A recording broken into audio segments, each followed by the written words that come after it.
I was raised in what most people would describe as a typical middle-class household. Two parents, a younger sister, and a small suburban home. To outsiders, we seemed like a picture-perfect family. But anyone close to us would tell you there was always tension between my parents and me. The reason was simple.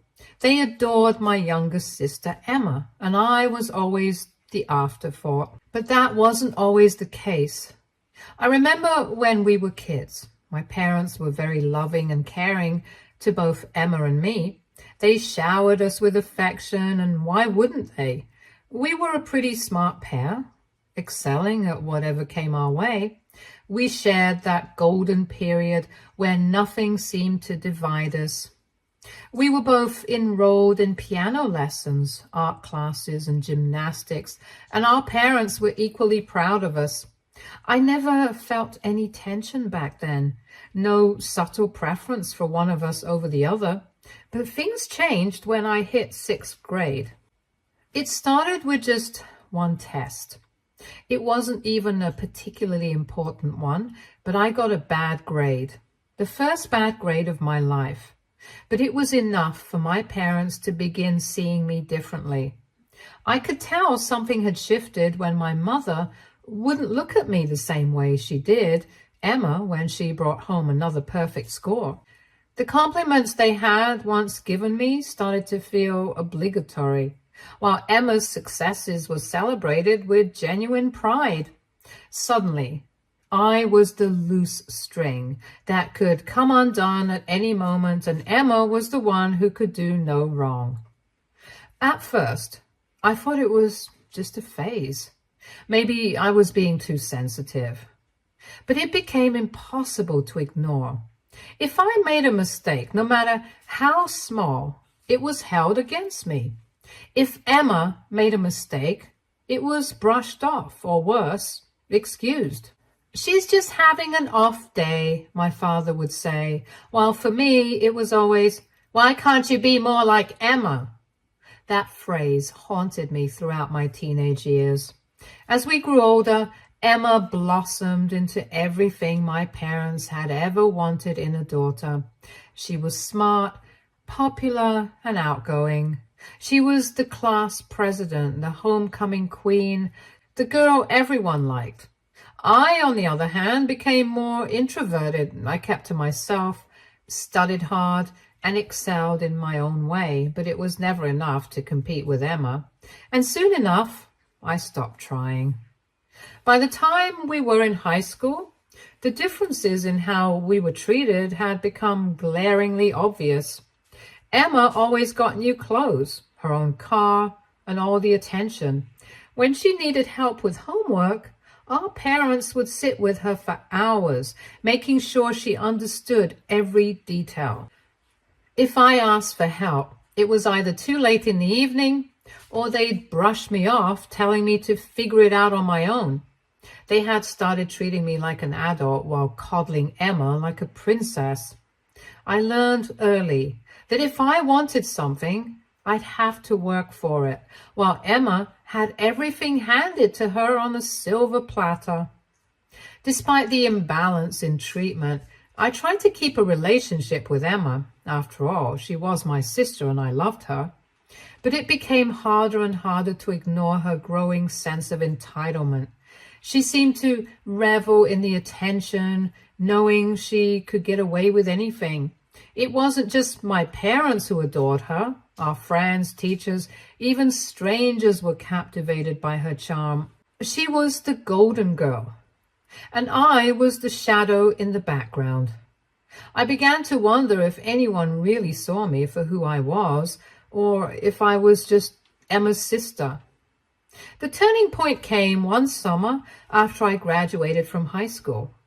I had been accepted to a decent college on a partial scholarship, and I was excited to finally get out of the house and start fresh. I thought maybe, with some distance, my relationship with my parents would improve and that they would finally miss me when I was gone. I thought wrong. It was around this time that Emma started dating a boy named Jake. the star quarterback of our high school football team. He was handsome, popular, and came from a wealthy family. My parents loved him, of course. They treated him like the son they never had. Every weekend, Jake was over at our house, and my parents would cook elaborate dinners just to impress him. It was clear they already envisioned a future where Emma and Jake would get married, settle down, and give them the perfect grandchildren. Meanwhile, I was struggling to get through my first semester of college, working part-time to cover the costs my scholarship didn't. I would come home on breaks, exhausted, and all I'd hear about was Emma and Jake's latest outing or how well Emma was doing in her classes. No one asked about me or how I was managing. And to top that all off, they would also make snarky remarks like, "Why couldn't I find someone like Jake?" Then came the accusation that would shatter what was left of our family dynamic. One weekend, during a break from college, I came home for a visit. Everything seemed normal until Emma's new bracelet, a gold charm bracelet Jake had given her, went missing. It was an expensive piece, and Emma was distraught. My parents went into full panic mode, tearing the house apart to look for it. When they couldn't find it, Emma suggested that maybe I had taken it. At first, I thought she was joking, but she wasn't. She said she had seen me admiring the bracelet the night before and implied that I might have taken it out of jealousy. I was furious. I hadn't touched her bracelet. I hadn't even thought twice about it. But my parents didn't hesitate. They believed her without question.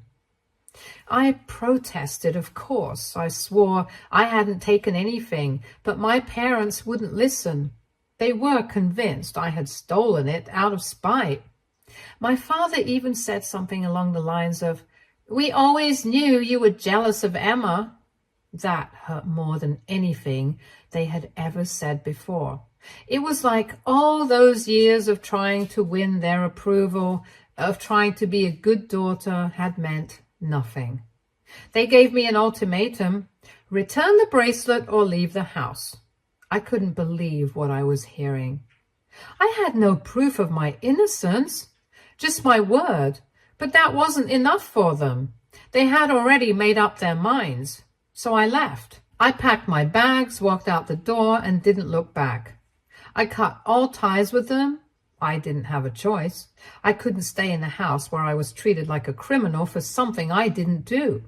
I found a friend to stay with until I could get back on my feet, and that was the last time I spoke to my parents for years. In the years that followed, I struggled. Without my family's support, I had to figure everything out on my own. I juggled school and work, barely scraping by. There were days when I thought I wouldn't make it, but I did. I graduated, found a decent job, and slowly started building a life for myself. Meanwhile, I heard through mutual friends that Emma was thriving. She and Jake were still together, and she had landed a cushy job at some marketing firm my father had helped her get into. It seemed like nothing had changed for them. They were still the perfect family minus me. 5 years passed before I heard from my family again. I had to build my life from ground zero. The only person to offer me any sort of help and moral support was my grandma, my dad's mother to be exact. Anyways, out of the blue, I received an invitation to my grandmother's Christmas dinner. I was surprised, to say the least. My grandmother had always been the one person in the family who treated me fairly. Even after everything that had happened, she would send me the occasional birthday card or text to check in. But she never brought up my parents or tried to convince me to reconcile with them. So when I got the invitation, I wasn't sure if I wanted to go. But something inside me told me I should. When I arrived at the dinner, it felt like stepping into a time capsule. My parents, Emma, and even Jake were there, along with a few other relatives. The tension was palpable. My parents greeted me stiffly and Emma acted like nothing had ever happened between us. It was as if they expected me to forget the past and play along with their perfect family act. The night was uncomfortable, but I got through it. Then, towards the end of the evening, my grandmother started handing out gifts. I wasn't expecting anything particularly significant, but when I opened the box, my heart nearly stopped. Inside the box was an old family heirloom, a gold locket, something that had been passed down for generations. It wasn't just any piece of jewelry. Whoever inherited this locket was considered the rightful heir to the family's assets. Grandma had received it from her father, and now she was passing it directly to me, skipping over her son, my father, and all the other grandchildren, including Emma. It was a symbol of more than just tradition. It meant that one day, everything my grandparents owned, their house, their land, their savings, would be mine. I could see my parents' faces go pale when they realized what had just happened. Emma, who had always been the golden child, sat there in stunned silence. My parents quickly shifted gears, trying to hide their shock with forced smiles, but I could feel the tension in the room. The rest of the dinner was awkward, and soon after, my parents pulled me aside. Suddenly, they were apologetic, as if all those years of neglect and unfair treatment could be washed away with a few kind words. They brought up how Emma might be getting married soon and how they wanted me to be part of the family again for her sake. But I knew better. This wasn't about family or love. This was about money. The heirloom had always been a big deal in our family, and now that I had it, they knew I would be the one inheriting everything that came with it. They weren't concerned about fixing the relationship because they cared about me. They were worried about what they stood to lose. My father even said, in a tone that felt more like a warning than an offer, that they were willing to forgive me for everything and start fresh. It was as if they had forgotten who had wronged who in the first place. Other relatives chimed in too, urging me to be reasonable. They kept saying that family is everything and that I should be connected with them no matter what had happened in the past. I could almost hear the cliches lining up. Sharing is caring, blood is thicker than water, and you don't want to be alone. Now, even though it's very clear what I should and should not do, all this pressure has got me overthinking this whole scenario. Did I want to be a part of this family again, knowing they only valued me because of what I now possessed? Could I forgive them, knowing that their sudden interest in me was born out of self-interest? Do you guys have any suggestions on this? If yes, I could really use some. After the Christmas party, I went back to my apartment feeling overwhelmed. It was hard to process everything that had happened. I tried to avoid my parents and relatives as much as possible for the rest of the evening, but their attempts to get close to me were relentless. My parents kept throwing guilty glances my way, and Emma wouldn't stop smiling at me as if we were suddenly best friends. But I knew their intentions were less about family and more about the family assets that were now tied to the heirloom I had been given. Their behavior only made me want to distance myself further. The next few days was spent in deep thought. I realized I needed to have a proper conversation with Grandma. The brooch was important, not just symbolically, but practically. It meant I would inherit the family's assets. That wasn't something I was actively looking for, but now that it was on my plate, I needed clarity. I wasn't ready to be tangled in family wealth and legacy without understanding what it all really meant. When I met with my grandmother, I was still nervous about bringing up the subject. I thanked her for trusting me with the heirloom, and then I asked her directly what it all meant. I wanted to be transparent. I didn't want the family assets if it was going to drag me back into the chaos I had worked so hard to escape. I would use it responsibly if it came my way, but it wasn't my priority. Grandma listened patiently and then told me something I hadn't fully understood before. She had been watching everything unfold for years. She had seen how the family had grown distant from her, especially after my parents and I had our falling out. She explained that she knew the family dynamics were messed up and that I had been unfairly treated, particularly by Emma and my parents. She even knew about how I had struggled to support myself while in college, working multiple jobs just to stay afloat while Emma was always given a free pass. Grandma explained that she hadn't interfered all these years because she believed people needed to live their own lives. But when she saw how things had turned out, how I had been mistreated yet still managed to build something for myself, she knew that her assets needed to be passed on to someone responsible, someone who would not just take it for granted or squander it. And that's why she chose me. She had already made a will, and my name was on it. I was surprised by her honesty. It wasn't just about the heirloom anymore. It was about trust. Grandma believed I would handle everything with care, and that responsibility felt both heavy and important.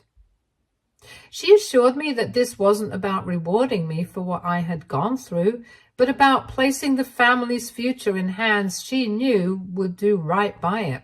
And as much as it felt strange to suddenly be the one in this position, I couldn't help but feel a sense of validation. All those years of being the forgotten daughter suddenly didn't matter. Grandma had seen the truth, and that meant more than anything.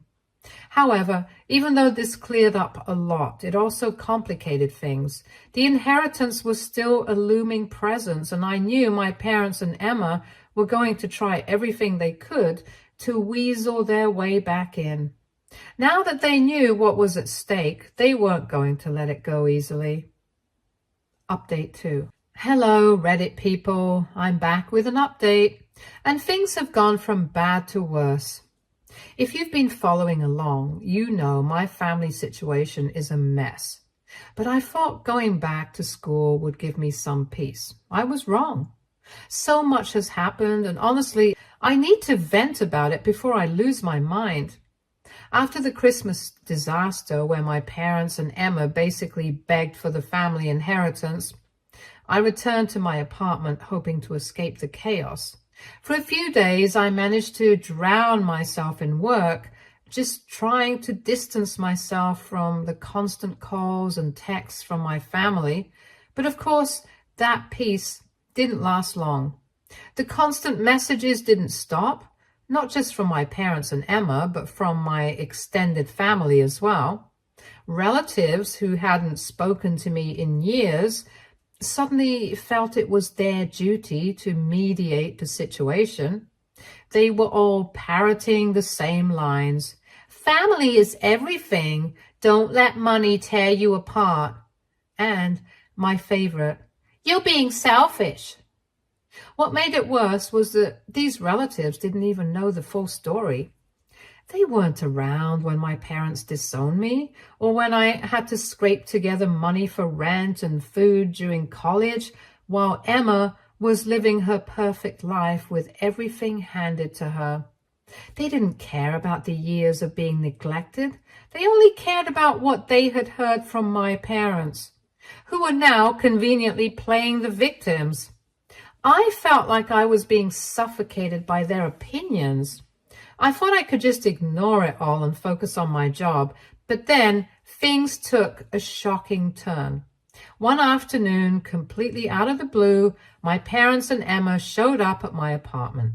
Yes, you read that right. They came uninvited to my place.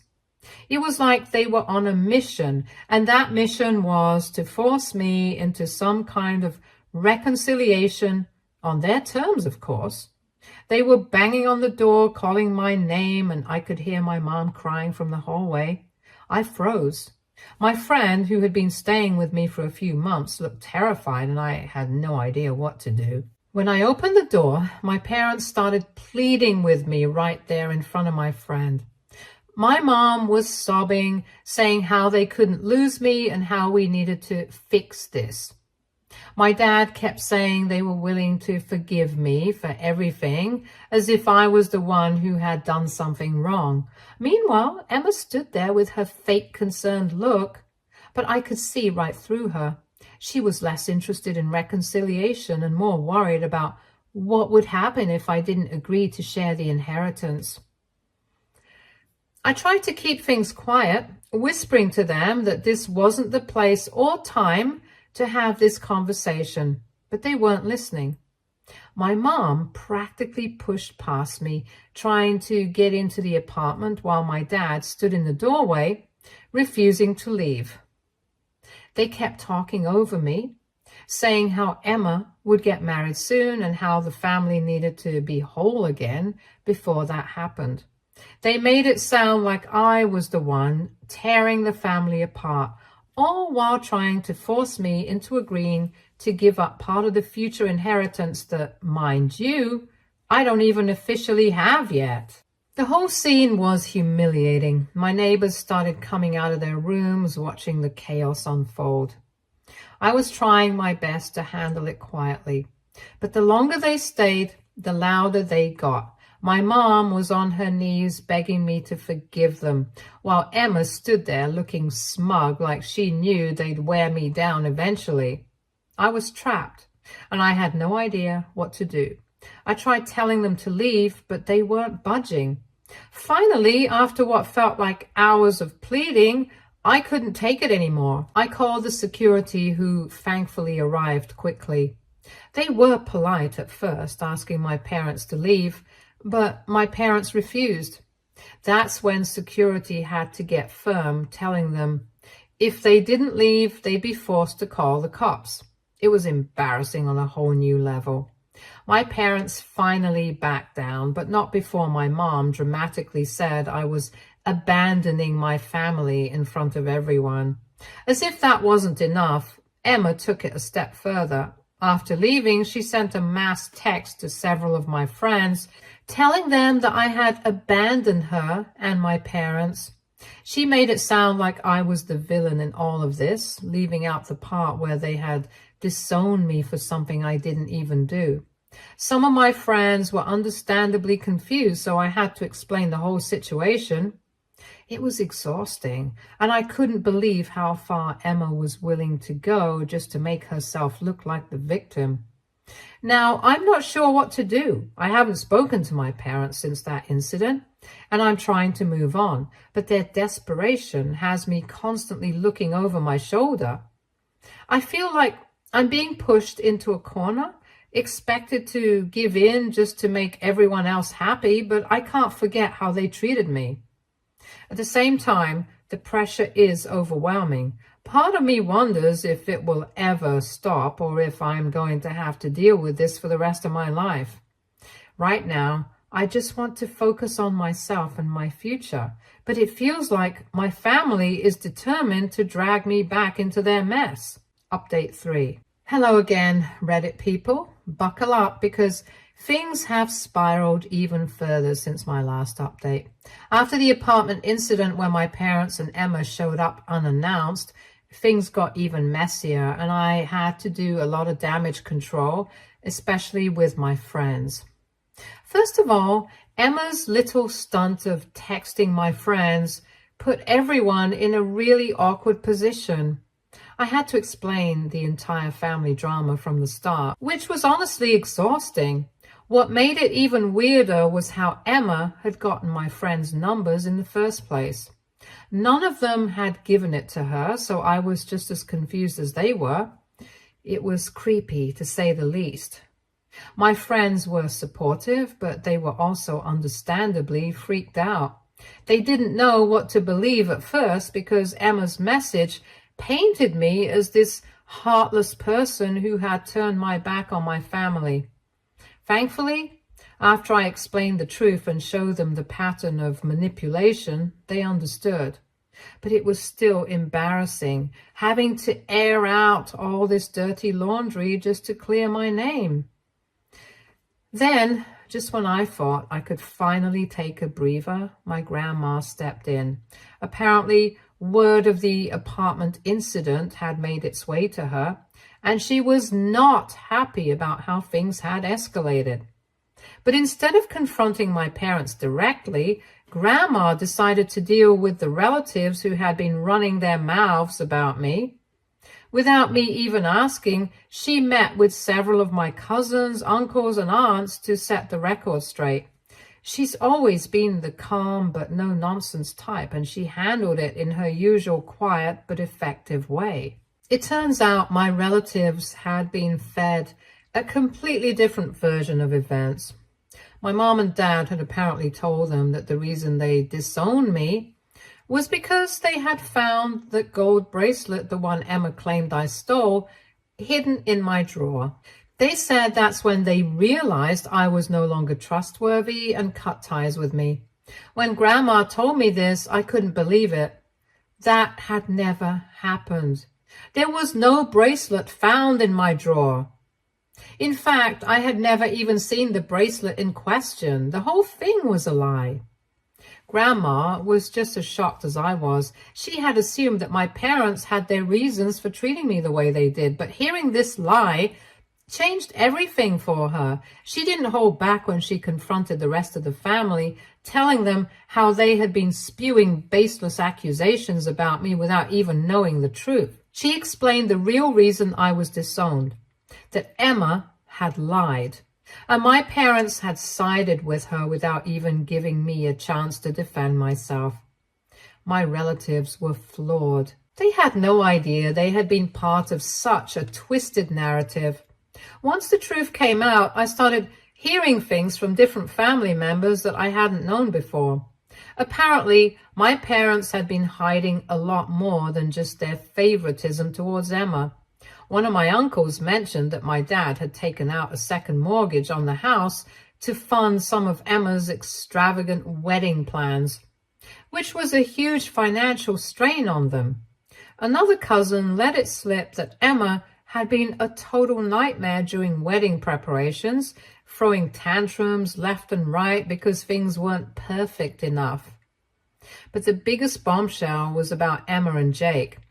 I hadn't heard much about their relationship recently, but apparently it wasn't going well. Jake had left Emma. I was shocked at first, but the more I learned, the more it made sense. According to my relatives, Jake had gotten fed up with Emma's constant tantrums and unrealistic expectations. She had been treating him like one of her doormats, and he was tired of it. But there was another layer to it. Jake had also started to realize that the promises of family wealth weren't going to materialize as easily as he thought. My parents had hinted at helping them financially, but with the drama over the heirloom and inheritance, it became clear that things were a lot more complicated. He saw the writing on the wall and decided to bail before getting in deeper. This news spread like wildfire through the family, and I couldn't help but feel this mixture of emotions. Part of me felt sorry for Emma, despite everything she had done, but another part of me felt validated. For so long, I had been made to feel like the outcast, the problem. And now, the cracks in Emma's perfect life were starting to show. It was like everything they had tried to cover up was unraveling in front of them, and there was nothing they could do to stop it. Somewhere in the midst of all this chaos, my relatives, the same ones who had been so quick to judge me based on my parents' lies, started reaching out. They were regretful, apologizing for the harsh comments and judgments they'd thrown at me when they believed I had stolen the bracelet. It was strange seeing their sudden change of heart now that the truth was out. They kept asking for forgiveness, telling me they only wanted what was best for the family. But honestly, after everything, I wasn't sure I wanted anything to do with them anymore. I couldn't help but think, If it was this easy for them to turn on me based on nothing but a story, what's stopping them from doing it again? If my parents had been able to so quickly switch their opinions in the past, siding with Emma and disowning me, what guarantee did I have that they wouldn't do the same thing if another situation came up? It felt like I was always going to be walking on eggshells around them, constantly wondering if their loyalty to me was genuine or just convenient. For now, I'd rather take a break from all of them and focus on myself. Let them deal with their own mess without dragging me back into it. After all of this, my parents also reached out again, but this time their tone was different. They were no longer demanding or guilt-tripping me. They were almost apologetic, but I could see through it. They were still focused on the money, still hoping to smooth things over just enough to get their hands on the future inheritance. They didn't care about mending our relationship for real. They cared about keeping up appearances and securing financial stability, especially now that Emma's future wasn't looking as secure as they had hoped. I haven't responded to them, and honestly, I'm not sure I will. This entire experience has been a harsh reminder of how toxic my family can be. And I'm not ready to open that door again, even if they come bearing apologies. For now, I'm focusing on myself and the future I want to build on my own terms, without the baggage of their manipulation and lies hanging over me. That's enough for now, Reddit. Thanks for all your advice and support along the way. It's been a rough ride, but I feel like I'm finally starting to see things more clearly. Stay tuned for more stories from Argo Relationships.